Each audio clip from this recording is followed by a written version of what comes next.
This example is titled Simplifying a Sum or Difference of Radical Expressions. So here we're given an expression that has two terms in it, 4x times the square root of 27u to the third minus u times the square root of 75ux squared. So there's a lot going on here, and we want to simplify this expression as much as we can. The one thing that makes this different from our previous example is that it does have two terms, right? We're subtracting, we're adding two things together, 4x squared of 27u to the third and minus u squared of 75ux squared.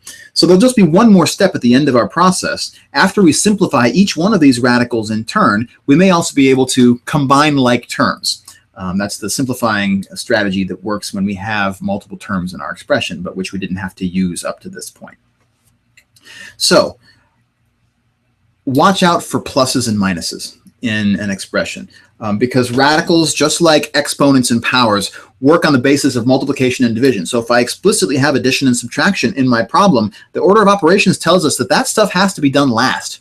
So what I need to simplify each one of these individual expressions, each one of these individual terms first, and then at the very end, treat those like they might be like terms once each of them has been completely simplified.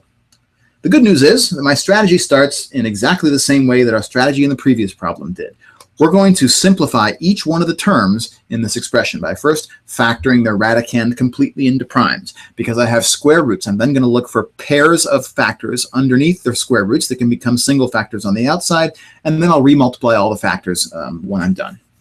And I'm going to apply that process to both of the terms, both of the radicals that I see here, the square root of 27u to the third and also the square root of 75ux squared.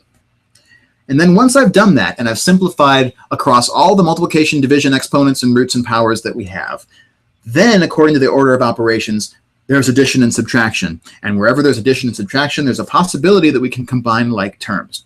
So if there are like terms at the end of this problem, we'll identify them and combine them. Or another way to think about what that process is, because we now know how to factor after the work we did recently, we can think of it as a process of factoring out the terms that the greatest common factor that both of those terms at the end have in common and simplifying. So it's, again, the very same process that we've already done for simplifying the radical expressions of monomials, except that we have a couple of them. And after we've done that process to each one of them, it might turn out that they're like terms that can be combined. Let's find out. So we'll start by taking each of the numerical factors underneath the radicals and factoring them as much as we can. 27 is 3 times 3 times 3. 75 is 3 times 5 times 5. So just to get the ball rolling, we'll rewrite those numerical coefficients underneath the radicals in their prime factorization form. Well, great. Now, what happens to those variable expressions underneath the square roots? The u to the third underneath the first radical and the ux squared underneath the second radical. Well, according to the shortcut that we figured out in the previous video, the quick way of simplifying those is to divide the exponents that you see by the index of the radical. These are square roots, and so the index of these radicals is a little secret 2 that we don't usually write in the radical, but we can if we just want to quickly remind ourselves, right? So the index of these radicals is 2, which means if I divide those exponents by 2, that should tell me how the powers of u and x simplify. So for example, the u to the third power that's underneath that first radical, if I divide that exponent by 2, I get u to the 3/2. But rewriting 3/2 as a mixed number, 3/2 is 1 1/2 if we do that division problem. So the quotient is 1, and the remainder is 1. And what that tells us is that one factor of u is going to be pulled to the outside of this radical, and one factor of u will remain on the inside. So the square root of u to the power 3 can be rewritten as u on the outside times the square root of u on the inside. If we also do it with the u and the x squared that are underneath the second radical, well, that u that's underneath the second radical starts out with an exponent of 1. So when we divide it by 2, we get 1/2, which as a mixed number is 0 and 1/2. So the quotient is 0, the remainder is 1. That means that we can't pull any u's to the outside of that radical, and one factor of u is going to stay underneath that radical. It's not very interesting, but it works that way. Likewise, with the x squared underneath that second radical, if we divide 2 by 2, we get 1 with a remainder of 0. So when I take the square root of x squared, we get one factor of x pulled to the outside, and no factors of x remain on the inside. In other words, the square root of x squared simplifies to just simply x. Now, a quick word of caution. That's only the case because they've told us we can assume that x represents a positive real number. If we didn't know that x represented a positive real number, we would need an absolute value around that x. But we don't have to worry about that here because we're allowed to assume that x is positive.